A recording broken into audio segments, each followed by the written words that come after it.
reports surfacing in 2016 of unexplained payments into the private account of Moyane's right-hand man, Jonas Makwakwa. In studio with me is Corruption Watch head David Lewis, and they've of course taken a number of steps to force Sars Commissioner to account for his role in protecting Makwakwa. Let me thank you for your time tonight, David.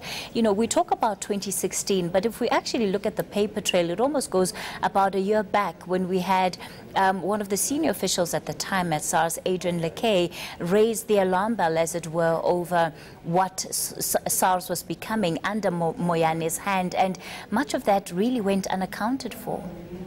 Yeah, well, if I remember correctly, the committee at the time, the finance committee at the time, refused to entertain Lekay's memorandum, and you know, how things could have been different had they treated seriously and with respect his memorandum. I hadn't been reminded of that until recently, but you know, history could have been very different for the whole country had they taken that seriously, but they are now, and I suppose that's all to the good. And I suppose, you know, there is a broader conversation there, I think, more and more as we see how events in the country unfold, about the accountability role that Parliament plays and the extent to which it takes whatever is brought to its doors with the seriousness that it needs to take. Yeah, no, that's absolutely true. Listen, you know, Parliament has recently, and the Finance Committee notably, has started to take its oversight role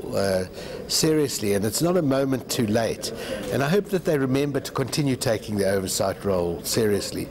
Just as I think everybody has got to remember what role civil society played in getting us to where we are, and the importance of vigilance. So Parliament has got to recognise that it has a critical oversight role to play, and I hope that those who have now, in the latter months, years of the Zuma administration, who suddenly started to find their spine, I hope they recognise that, you know, even if they happen to now think that the new president and the new government are a reforming government and doing good things, that you don't continue to be vigilant, we'll land up in the same position that we landed up now, and I hope that they continue to be critical and independent. And as it stands, we have a suspended SARS head now who's got quite a bit of controversy to work through. It's not just about the running of the organization, but you know, the breach of fake information that he was never supposed to pass on to Makwakwa. How are you, given the kind of work that you put into having him removed, how are you processing the president's decision to suspend him?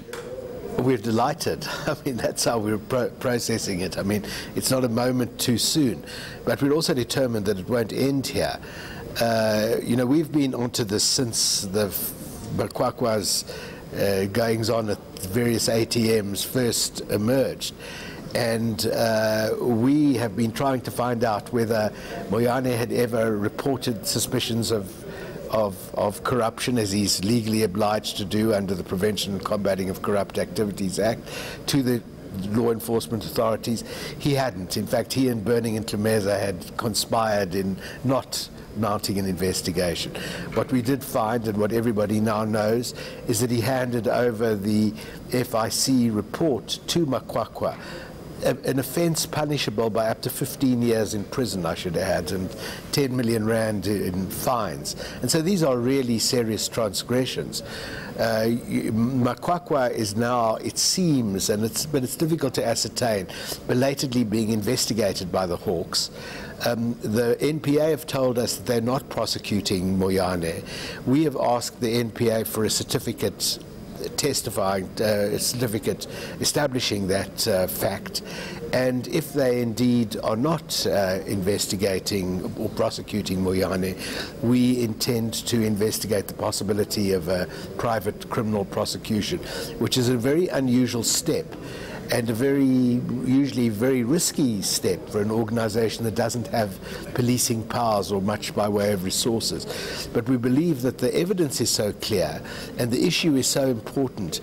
You know, frankly, Moyane has to go to prison. But do you think that the reasons provided by the president within the statement, giving, telling the nation why he was taking this decision on Moyane, is that not sufficient for the NPA to actually run its own investigation? Absolutely. I mean, Moyane has done countless things that are sufficient for an investigation. There is the VAT issue with the Guptas, there is the Makwakwa issue, there is the rogue unit issue, which arguably was the most damaging single event that South Africa has experienced, that led to the destruction of Sars, that led to the hounding of the then Minister of Finance, and that was a plan concocted between KPMG and Moyane, or by Moyane in cahoots or colluding with KPMG, to basically cause absolute havoc in the country. And this is not somebody who can even be just let go, pleasurable as that may be.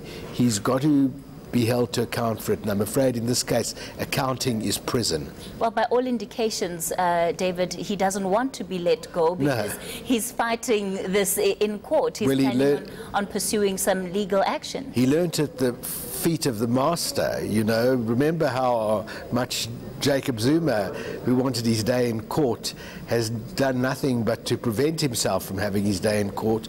I'm sure Moyane will try and do the same thing. I mean, I don't think he has a leg to stand on, but that doesn't mean that he'll not find some reason for contesting this decision. I think that, though, that the power balance may have moved so far against him that even he may think that he could count himself lucky if he could just keep his head down and get out of there. It doesn't sound like his personality, but I promise you, if he does fight, he'll find plenty of people willing to fight with him. All right. Thank you for coming. Or against him, should I say. All right. Thank you for coming on to Newsnight and giving us your perspective. Thank you, Kathy. Corruption Watch's Executive Director, David Lewis.